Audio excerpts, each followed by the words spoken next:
মোৰ কোনো জাতি নাই, মোৰ কোনো ধৰ্ম নাই,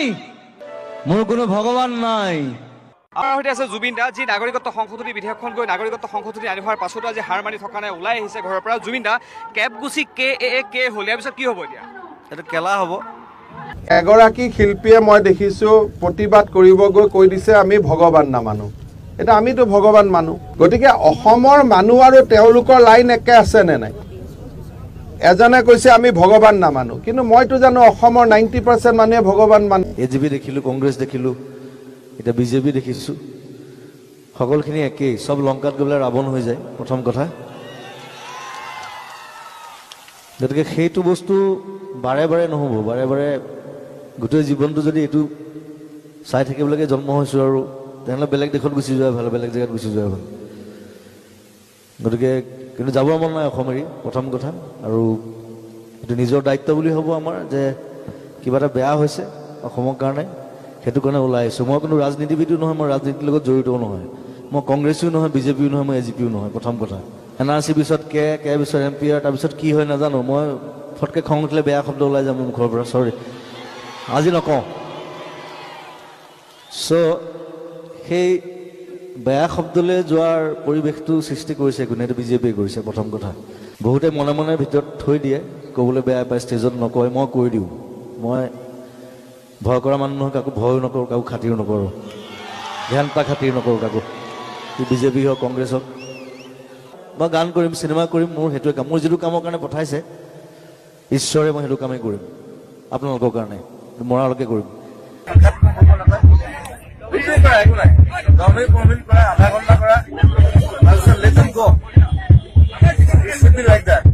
খালি বস্তুটো অব্যাহত থাকিব লাগিব।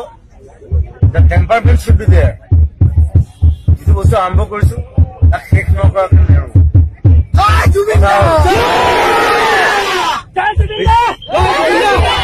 কথা হ'ল বিজেপিক যেনেকে জিকাইছিলো তেনেকে হৰুৱাম এবাৰ।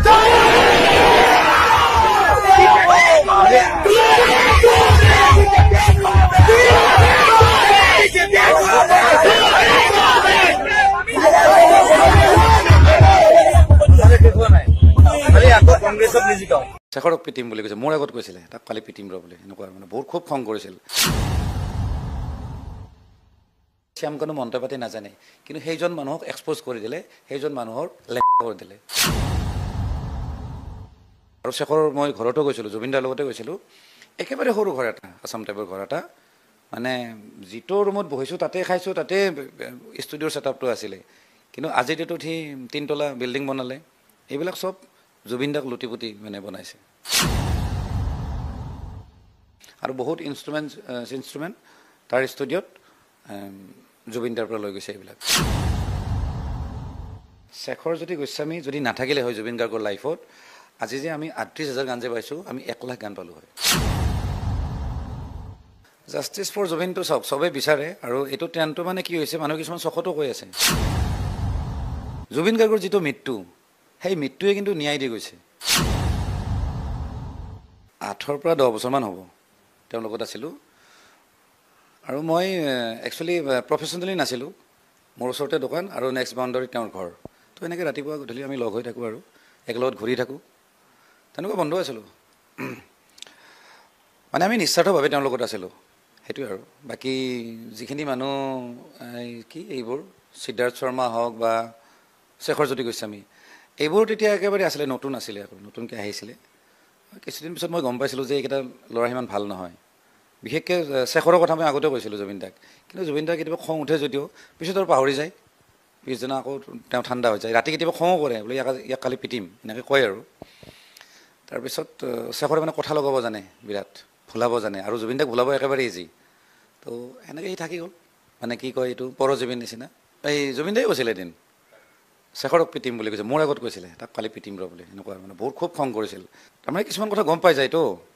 আৰু মই যেতিয়া কৈ দিছিলোঁ কেইটামান কথা, কিন্তু কি হয়, মই এটা যদি কথা কৈ দিম ন, শেখৰে আৰু 10টা কথা ইফালে লগাই দিয়ে, সেইখিনি কথা কিন্তু মিছা। কিন্তু আৰু জুবিন দাক যদি অকণমান মৰমেৰে যদি ভাল ভাষাৰে যদি কোৱা যায় নহয়, তেওঁ ভুল খাই যায়। প্ৰব্লেমটো এইটো আছিলে জুবিন দাৰ।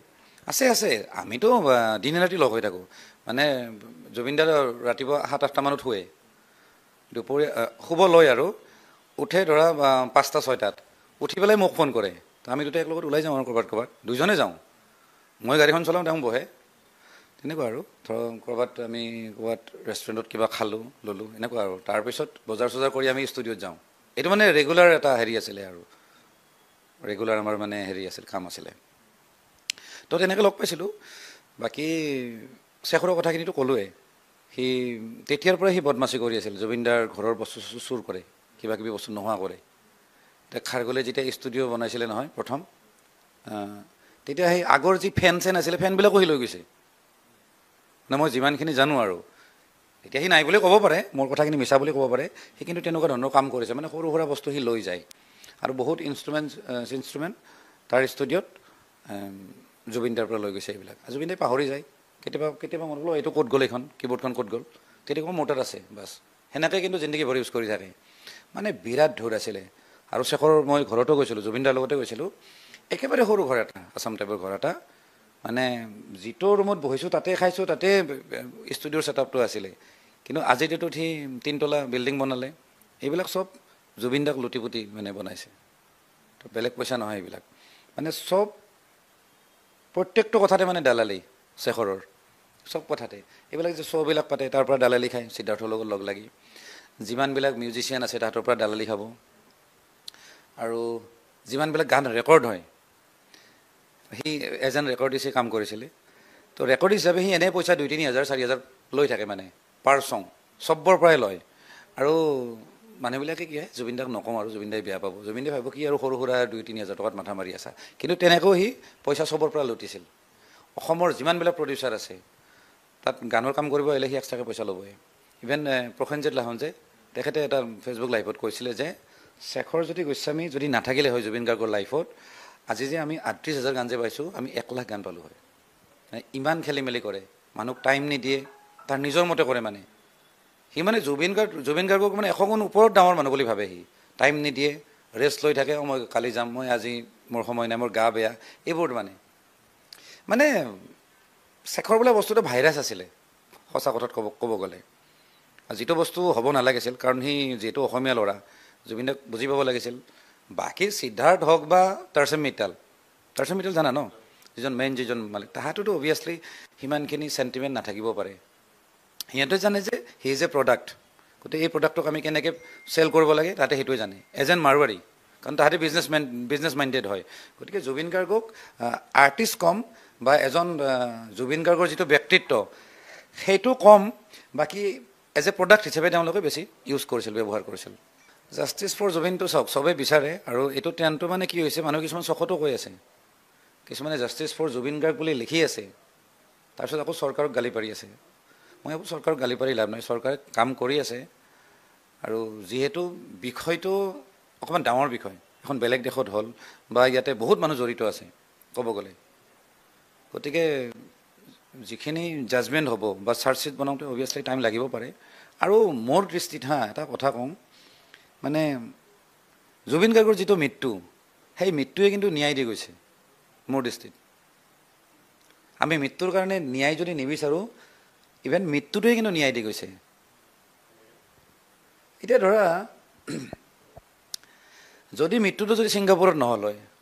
বা ছিংগাপুৰতে হয়তো হ'ল হয় শুই থাকোঁতে হয় ঢুকাই গ'ল বা এতিয়া গুৱাহাটীত ক'ৰবাত তেনেকৈ ঢুকাই গ'ল তেতিয়া হয়তো ইমান হাইপ ক্ৰিয়েট নহ'ল হয় গোটেই অসমখনত মানুহখিনিৰ মাজত ইমান কৌতূহল নহ'ল হয় যে কেনেকৈ ঢুকাল কেনেকৈ কি হ'ল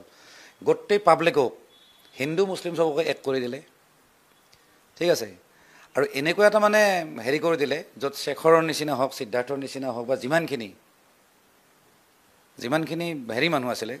বেয়া মানুহ যিখিনি আছিলে সেইবিলাকো এক্সপ'জ কৰি দিলে কিন্তু সেইটো জুবিন গাৰ্গৰ মৃত্যুৱে দিছে মানে জুবিন গাৰ্গৰ মৃত্যুৱে ক'ব গ'লে ন্যায় দি গৈছে আজি নহ'লে শ্যামকানু মহন্তক অসমৰ কেইজন মানুহে চিনি পায় ৰঙালী ফেষ্টিভেল চাব আহে ল'ৰা ছোৱালীবিলাকে কিন্তু কোনোবা যে শ্যামকানু মহন্ত পাতি নাজানে কিন্তু সেইজন মানুহক এক্সপ'জ কৰি দিলে সেইজন মানুহৰ লেংটা কৰি দিলে লেংটা হৈছেতো সঁচাকৈ আমি দেখা পাইছোঁ তো কথাবিলাক সেইবিলাক মানে জুবিন গাৰ্গৰ মৃত্যুটো ন্যায় দি গৈছে বহুত মেছেজ দি গৈছে সেইটোৱে কিন্তু ন্যায় আজি সমাধি ক্ষেত্ৰত আজিতো ভিৰ আজি চানডে আজি যাব নোৱাৰি তাতে আজি যোৰাবাটৰ পৰা সোণাপুৰলৈকে এতিয়া গাড়ী চলাচল বন্ধ হৈ গৈছে অলমষ্ট এই যে সমাধি ক্ষেত্ৰতে এটা মন্দিৰত যে পৰিণত হৈছে এইটো কিন্তু ন্যায় হয়নে আজি ঢুকোৱাৰ পিছত যিবোৰ গান বাজিছে একদম শ্ল' গান মায়াবিনী গানটো একদম শ্ল' গান বা মই নথকা অনুভৱটো নতুন গান কিন্তু বেছি পুৰণি গীত নহয় যে এই গানবিলাক যে বাজিছে এটা মেছেজ দি গৈছে যে আৰ্টিষ্টবিলাকে যে আজিকালি যে এইবিলাক যে ডিস্কো টাইপৰ যে গান যে বনাই যে এই যে ডেন্স নাম্বাৰবিলাক যে বনায় এইটো নহ'লেও হয় একচুৱেলি এইবিলাকে গান কিন্তু এই কিন্তু গোটেই এটা মেছেজ এটা দি গৈছে গোটেই আৰ্টিষ্টবিলাকক তাহাঁতে কেনেকৈ লয় সেইটো তাহাঁতৰ কথা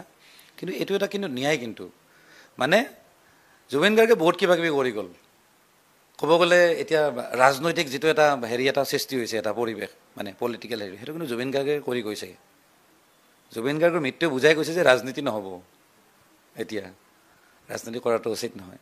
তেনেকৈ আমি সেই ধৰণৰ ল'ব পাৰোঁ তাৰপিছত ইনভেষ্টিগেশ্যন চলি আছে অভিয়াছলি এইজন মুখ্যমন্ত্ৰী এইটোতো কম মুখ্যমন্ত্ৰী নহয় এইটো ডেঞ্জাৰ মানুহ বহুত গতিকে তেওঁ যে পাব্লিকক যে আঘাত দিব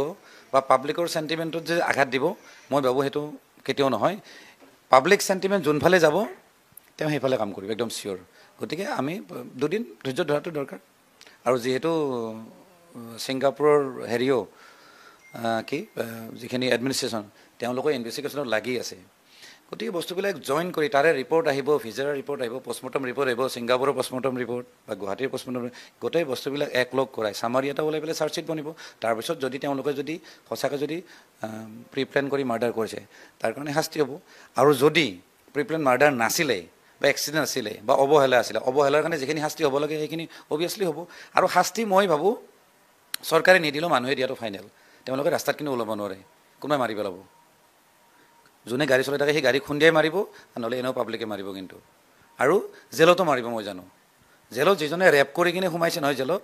যিজনে ডকাইত কৰি সোমাইছে সিও কিন্তু জুবিন গাৰ্গৰ গান শুনে কিন্তু সিও জুবিনৰ ভক্ত সিও কিন্তু মাৰি পেলোৱাটো চিয়'ৰ গতিকে জাষ্টিছ আমি এনেও পাম আমি চৰকাৰক খুজি লাভ নাই জাষ্টিছ নিশ্চিত হোৱাটো নিশ্চিত ক'ত কেনেকৈ পাম আমি ঠিক নাই কিন্তু সময় দেখাব কাৰণ জুবিন গাৰ্গে কৈ গৈছিল যে সময় ভগৱান হয় জুবিন গাৰ্গে চবতকৈ ভয় কৰে সময় টাইম কেন কিল এনি ওৱান বুলি দিছিল এটা ভিডিঅ' এটা আছে গতিকে তেওঁ যিহেতু সময় কৈ থৈ গৈছিল যে আমি যে কৈ আছোঁ যে ন্যায় পাম নাই ন্যায় সময় দিব কিন্তু আজি আমি ৰাজনৈতিক ক্ষেত্ৰত যদি ভাবোঁ নহয় পলিটিকেল যে কথাবিলাক ভাবোঁ আমি কিন্তু ন্যায় পাম সময়ত কথাটো বুজি পাইছাতো তেনেকুৱা আৰু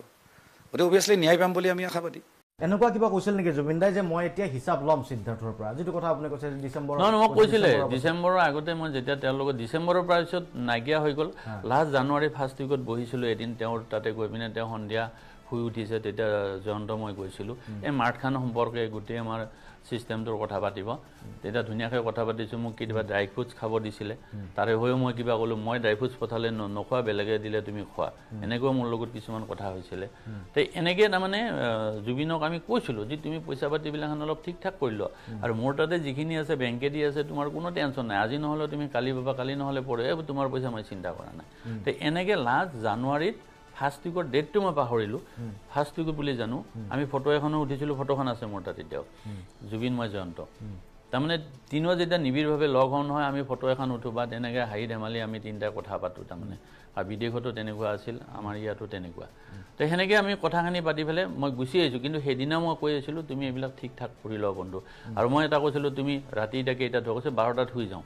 এনেকৈ কিবা কিবি মোক ক'লে বোলে শুৱা না সঁচা কথা বোলে একদম 12টাত শুই যাওঁ সেইবিলাক কথা পাতিলোঁ লাষ্ট 16 তাৰিখে যিদিনা 17 তাৰিখ গৈছে 16 তাৰিখে জয়ন্তই মোক ফোনত লগাই দিছে লগাই দি কৈছে তুমি আজিকালি নাহায়ে মোৰ তাতে বোলে মই দুদিন আহিছিলোঁ তোমাক মই লগ পোৱা নাই কৈছে তুমি ফোন কৰিব লাগে মই মাতি দিলোঁ হয় ক'ত আছোঁ মই ফোন কৰা নহ'ল দিয়া মই আহিম দিয়া কৈছে মই চিনেমাখন শেষ কৰিব লাগে তেতিয়ালৈকে যে ছিংগাপুৰ যাব মোক এটা শব্দ কোৱা নাই মই একদম গম পোৱা নাই তাৰপিছত মই ভাবিছোঁ 18 তাৰিখে মোৰ তাত প্ৰত্যেক বছৰে আহে বিশ্বকৰ্মা পূজা 17 তাৰিখে 18 তাৰিখে মোৰ ঘৰত খানা হয় সেই খানাত জুবিন জয়ন্ত আমাৰ গোটেই বন্ধুখিনি আহে মোৰ ৱাৰ্কাৰ ষ্টাফখিনিও মোৰ থাকে তাৰমানে মই ভাবিছোঁ পূজাৰ দিনা তেওঁক মাতি লাভ নাই দিনত আৰু তেওঁ দিনত নাহেও 18 তাৰিখে আহিম 18 তাৰিখে মই যেতিয়া জয়ন্তক ক'লোঁ যে ছাৰক লৈ আহিবা ছাৰ মানে জুবিনক আমি জুবিন বুলি নামাতোঁ ছাৰ বুলি মাতোঁ ছাৰক লৈ আহিবা কৈছে ছাৰ নাই নহয় ছিংগাপুৰ গৈছে বোলে কি হৈছে কালি কথা পাতিলোঁ মোক একো নক'লে আপোনাক নক'লে নেকি বোলে মোক নক'লে মই তেতিয়া 18 তাৰিখে যেতিয়া জয়ন্তৰ মুখেৰে গম পাওঁ ছিংগাপুৰ গৈছে এইখিনি কথা মই গম পাওঁ এইকেইটা কথাটো হৈছে কি সিদ্ধাৰ্থৰ তাৰে মাজতে আমি যিবিলাখন যিটো ব্যৱসায় কৰা বুলি শুনিলোঁ গাড়ী কিনা বুলি শুনিলোঁ হোটেল লোৱা বুলি শুনিলোঁ পানীৰ কিবা ফেক্টৰী কৰা বুলি শুনিলোঁ তে গতিকে জুবিনৰ আজি ঘৰটো বনাবলৈকে পইচা নাই মোৰ তাতে ধৰি লওক 1 কোটিৰ ওপৰত পইচা আছে সেইটো মই ৰাজহুৱা কৰিছোঁ গতিকে বাকী পইচাবিলাক ক'ত গ'ল মই সিদ্ধাৰ্থক সুধোঁ কেতিয়াবা যেতিয়া মোক ক'লে যে টেক্সৰ কাৰণে বংকিম দা এইটো পইচা লাগে এনে তেনে কথা সিদ্ধাৰ্থই মোক যেতিয়া ফোন কৰিলে বোলে জুবিনৰ এই যে এপ্ৰিল মাহত